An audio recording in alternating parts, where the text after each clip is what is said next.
mean, think of all these Fortune 500 companies that are headed by some CEO, CFO that's saying, we got to go with the gay lobby. We got to go with the trainee lobby. We got to go with pro-abortion. Yep. It's remarkable. Why this is bad for business. Why would you do this? Because they're weak-minded. That's right. And because, as the demon says, no one speaks any longer of us, especially the parish priest. No one believes that this evil is reducible to the most obvious source, demons. Yep. I'm going to pause real quick and close my door. Can you hear any of that? There's like a kid crying downstairs. Just a little bit. Yeah. All right. Yeah, we're seeing that more and more in the month of June. I saw an article earlier this morning, Tim, that was saying that people under, I think it was under 25, are now the least likely to approve or want to engage with LGBT persons. Have you seen this? It's a new study. The last 2 years, they're moving away from it. And it's obvious why. The older ages are more and more approving. And the youngest age is less, and so one of the reasons they speculated is that young people actually are engaging with actual LGBT people. 65-year-olds and 70-year-olds are seeing them on TV and laughing at the jokes, but they're not actually hanging out with them. And so if you work at Starbucks and there's a trans there and they're constantly asking you to correct your pronouns or acting offended over things, this might be why younger people, but they don't know for sure. I agree. That's so there are two aspects to this. One, I guess I'll tread lightly or whatever you call it, but we've had people get generationally sensitive before, but there is a difference if you track in America anyways, the last 3 generations, there's a distinct difference in the methodology that each of those 3 generations has in dealing with a clamorous minority. Right. And that plays out in that statistic. I'll just say that much. It plays out differently. The current generation, which is like the least confrontational ever, they are turned off by the confrontational nature of what gays and lesbians and trannies did once they got what they claimed they were after. We thought they would be satisfied. I mean, I never did. Right. The younger generation figured, hey, you got what you wanted. And now you have gay marriage. Is the gay lobby done? And you have every major business in America, in the world, Coca-Cola, Target, everything, everyone. Starbucks, anything. Netflix, Starbucks. There is American Airlines. In their logo is the rainbow flag, right? So, they have lots of recognition, but it's not enough. It's not enough. Companies that have nothing substantially in terms of the product they're slanging have nothing to do with one's sexuality, whether it's hetero or homo.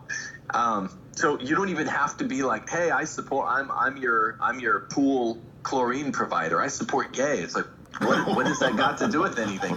No one ever asks a gay guy getting on an airplane, are you gay or straight? So why are you doing this? It's demonic. But also, that's the first explanation, is this generation doesn't like, and I'm not associating myself with this. This generation is the young people, one generation beneath me and you, 20-year-olds. So they don't like their lack of confrontationality, which is rather waffling and pathetic. They do not like, I think, how confrontational the gays are once they got a little power. Office will show a man, as Aristotle says, and it's showing that they were lying about the idea that all they want is equality. Now they want to crush underfoot heterosexuals, so that's I think the first part of this.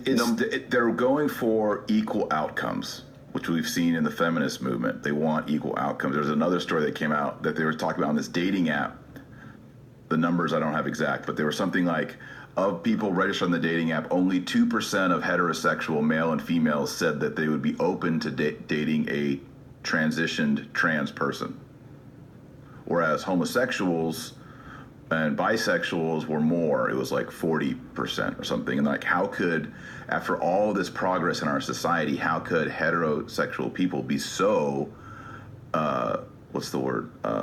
closed-minded? Only 2% would go on a dating app with a trans person. and they're like, how do we fix this? It's like, fix. That's the key term, isn't it? Yeah. I got fixed. How do we fix the idea? Well, they see it as someone doesn't want to do? transphobia. They're like, they're saying, if this man really is now a woman in our society, and we all call her she, and she is a woman, why won't a heterosexual man want to date her if she really is a woman? Mm-hmm. And they're saying the fact that heterosexuals won't date this woman shows that there's this great prejudice still in the hearts and minds of American heterosexuals. I'm not gay. That's a dude. That's all you got to say. Yeah. That's a dude. It's that amazing. Looks freaky. But see, they're pushing it.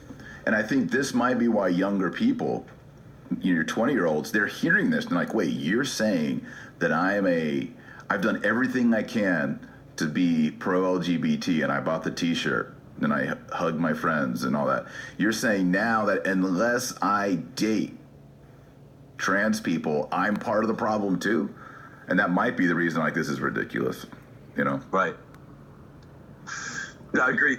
The second reason I agree with all that, but the second reason I nearly lost it, I did just reconjure it, that I would say that you have this even though it's the generation the most absorbed in the demonic, developments in the world of the last two generations, the last 40 years, say, they're resisting a little bit is because point number one, the left overplayed his hand. Yeah. The trans movement turned a bunch of people off that would have been otherwise kind of sheeple, useless, useful idiots.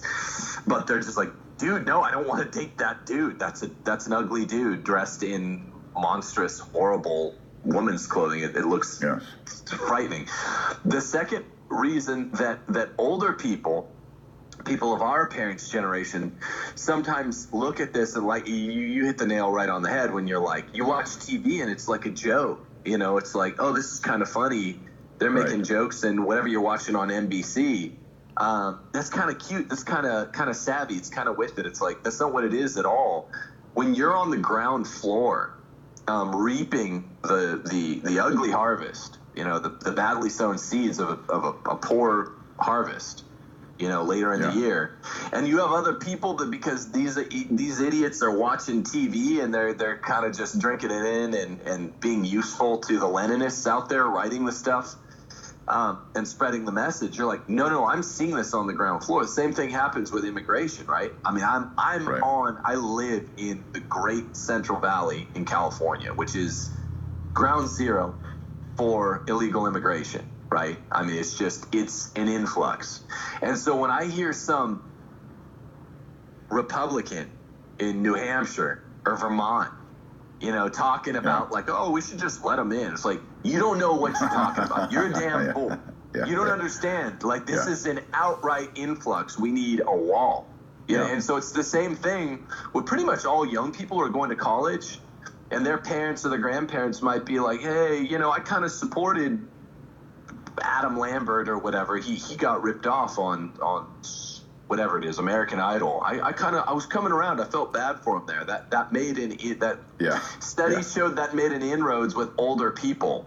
The fact that Adam Lambert didn't win American Idol, whatever. I've never watched one of those. Right. But it's like, no, dude. Literally, they're like, I mean, go ask any straight WNBA player if you can find one. I mean, literally, there's that one straight one that one time that was like, yeah, I'm bullied. All of these lesbians in the WNBA kick me around and make fun of Christianity and bully me. They hate straight people. They hate Christianity. Yeah. You don't know what you're talking about. I live this. Yep. So there's always that Ivan Turgenev wrote Fathers and Sons, a great novel about the funny effect. We're living this right now, and I think this is all this is accruable to. The liberals in Russia of the 1840s, that generation, the fathers, they had these liberal ideas and they toyed with them. They're mostly the landowners. And then they kind of put them aside when they had a family and got older. And then it was the sons of the 1860s, the radicals, that took the parents' ideas and they're like, no, you guys are cowards. You put this aside. We're taking this all the way. We're raising Cain. And then literally later in life, there's a dialogue between the fathers and their sons, and they're like, "Why are you doing this? Why are you a nihilist?" And they're like, "Because we have the courage that you lack." Right. You know, like Fernand Mondego says to the chief prosecutor of France in Count of Monte Cristo. Yep. Because your son lacked the courage. That's right. It's like that's. While you were watching Emily Rose last night, I was watching that movie with the kids, Count of Monte Cristo, with the teenagers. So good. It's amazing. It's so good. It's one of my